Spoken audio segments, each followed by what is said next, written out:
Ian Veneracion, Richard Gutierrez, Enrique Hill at Daniel Padilla magsasama sa maaksyong teleserye sa Primetime Bida.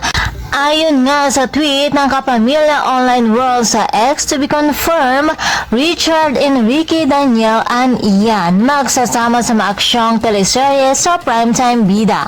Matutuloy ba ang pagsasanib persa ni na Richard Gutierrez, Daniel Padilla, Enrique Hill at Ian Veneracion sa isang maaksyong teleserye? Narito naman ang naging komento ng ilang mga netizen sa balitang ito. Good for Daniel and Enrique daw dahil wala ng love team para ma-showcase acting skills nila. Ayon pa sa iba, glad for DJ and Enrique if this happens. It is their new chapter in life. Like Richard Gutierrez, DJ will be okay and has to prove his bashers like me about his acting skills with his natural first face and aura like his Uncle Robin.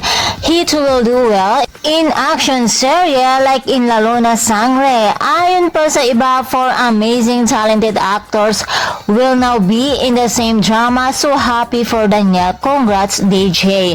Naku, hindi na nga makapaghintay ang mga fans ni Daniel, Enrique, Richard at Ian sa balitang ito na sana lamang daw ay matuloy talaga dahil nakaka-excite nga naman na makita ang apat na magagaling na aktor na magsama-sama sa isang bigatin at maaksyon na proyekto. Kaya naman mga chikadoras, abangan natin ito sa Primetime Bida ng Kapamilya Network. And for more showbiz update, please don't forget to like, share, and subscribe my channel. Thank you for watching.